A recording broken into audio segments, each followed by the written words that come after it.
Paper 7 में ये question जब भी आया है अकेले आया है, यानी 15 मार्क में। आप मान लीजिए 15 मार्क में ये क्वेश्चन रहेगा आपको। डायनामिक्स का ये इंपॉर्टेंट क्वेश्चन है। 2025 में 100% चांस है इसको आने की। यहाँ कह रहा है क्या आप निकालिए क्या differential of central orbit in polar coordinate. इसका वैल्यू इक्वेशन निकालने के लिए कह रहा है। हमने क्या किया, एक कर्व लिए, मान लेते हैं ओ ए क्या है तो इनिशियल लाइन है और ओ फिक्स पॉइंट है जिसको हम लोग पोल कहते हैं। लेट पी क्या है, कोई पोजीशन है पार्टिकल का किसी टाइम टी पे। एफ क्या है तो फोर्स है उस पार्टिकल पे, कहाँ पे तो ओ की डायरेक्शन में। और ओ एल जो है ये परपेंडिकुलर है टेंजेंट पी टी पे। टेंजेंट है पीटी क्या टेंजेंट है पी पॉइंट पे टेंजेंट बनाया गया है। यदि यूनिटी जो है वो क्या है, मास है, मास यूनिटी है पार्टिकल का, तो इक्वेशन ऑफ मोशन ये होते हैं। ये हमको पहला और दूसरा याद करना है। पहला इक्वेशन आपका ये रहा, ये इक्वेशन ऑफ मोशन होते हैं और ये भी होते हैं 1/r into D by D T D R two theta dash equal to 0। अब देखिए यहाँ पे अगर r पे डॉट है, डबल डॉट है, इसका मतलब r का 2 बार डिफ्रेंसिएशन हुआ है टाइम के रेस्पेक्ट में। एक बार है तो r का 1 बार डिफ्रेंसिएशन हुआ है टाइम के रेस्पेक्ट में। वैसे ही थीटा पे है, थीटा डॉट मतलब हो गया थीटा का टाइम के रेस्पेक्ट में डिफ्रेंसिएशन हुआ है एक बार। यही अब r से क्रॉस मल्टीप्लाई किए तो ये मिला। किसी फंक्शन का डिफ्रेंसिएशन कब 0 होते हैं, जब वो कांस्टेंट हो। यानी कि यहाँ से हमको थीटा डॉट का वैल्यू मिल गया h/r²। हम क्या करते हैं, इक्वेशन 1 में 2 का वैल्यू रख देते हैं। इक्वेशन 1 में जब 2 का वैल्यू रखे तो देखिए हम इक्वेशन 1 में 2 का वैल्यू रख देते हैं। इक्वेशन 1 आपका क्या है, r, यहाँ लिखेंगे hence from 1 and 2, hence from 1 and 2 r double dot minus r, theta dot का वैल्यू ये लिए h/r², इसका whole square equal to minus f। ये हो गया r double dot minus r into h² by r के power 4 equal to minus f। r cut गया, आया r double dot minus h² by r के power 3 equal to minus f। यह जो मिला इसको हम लोग मान लेते हैं यह इक्वेशन 3 है, यह इक्वेशन 3 है। तो इस प्रकार हम इक्वेशन 1, 2 की सहायता से इक्वेशन 3 निकाले।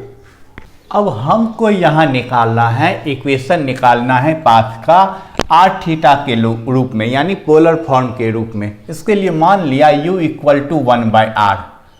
हाँ, चूँकि आप जानते हैं थीटा डॉट बराबर h/r², ये हम पढ़े हुए हैं, तो वहाँ से r² बाहर कर लिए और 1/r का वैल्यू u रख दिए, तो हमको एक नया कंडीशन मिला थीटा डॉट बराबर h/u²। फिर यहीं से ये जो लिए हैं u इक्वल टू 1/r, वहाँ से r का वैल्यू निकाले तो 1/u हुआ।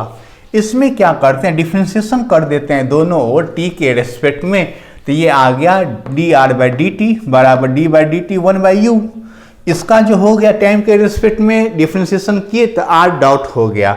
यहाँ पे u में फंक्शन है, आपको करना है t के रेस्पेक्ट में डिफ्रेंसिएशन, तो फंक्शन और फंक्शन की सहायता से पहले u के रूप में डिफ्रेंसिएशन किए, आइए अपने मन से लिए हैं अरेंज करने के लिए, ऊपर रख दिए। 1/u का हो गया माइनस 1/u², ये हो गया du/dt। हाँ, अब du/dt को हम लिख देते हैं du/dθ डॉट dθ/dt।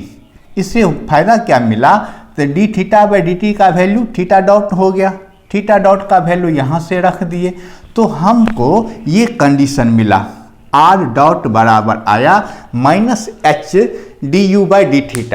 अब क्या करते हैं, इसमें दोनों ओर फिर से हम डिफ्रेंसिएशन कर देते हैं टी के रेस्पेक्ट में, ये जो नया कंडीशन मिला है इसमें हम फिर से टी के रूप में डिफ्रेंसिएशन कर देते हैं रेस्पेक्ट में।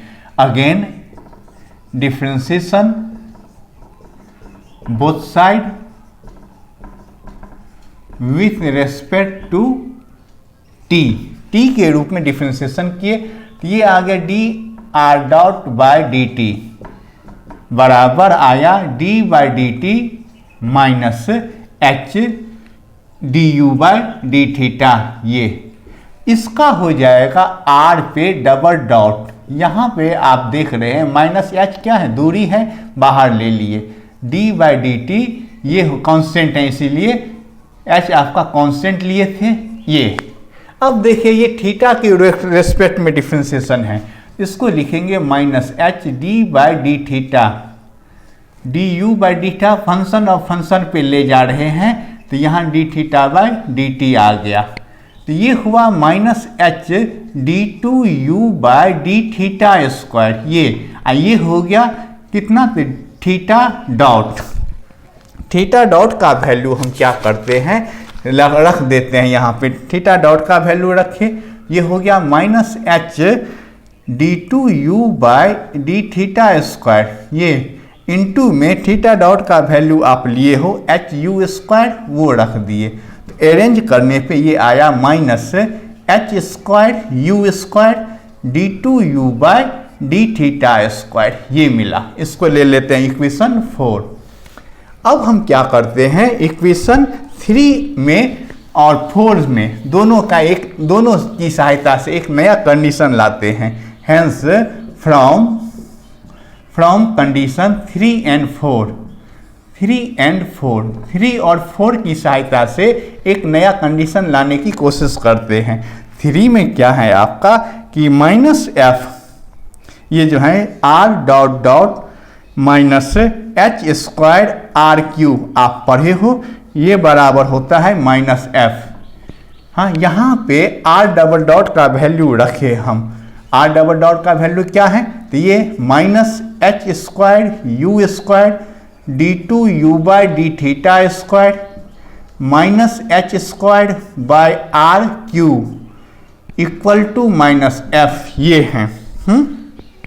अब यहाँ पे आप देख रहे थे पहले शुरू में हम लिए थे u बराबर 1 बाय आर, u बराबर 1 बाय आर तो 1 बाय आर बराबर u होगा, तो यहाँ से हम इसको अरेंज किए, ये है minus H square U square D two you by D theta square, इसको आप लिखोगे एच स्क्वायर 1 बाय आर के पावर 3 बराबर माइनस एफ, ये हो गया आपका minus H square U square D two U by D theta square minus H square, ये यू क्यू हो गया बराबर माइनस एफ, क्योंकि आप लिए हो u बराबर 1 बाय आर शुरू में ही लिए हैं।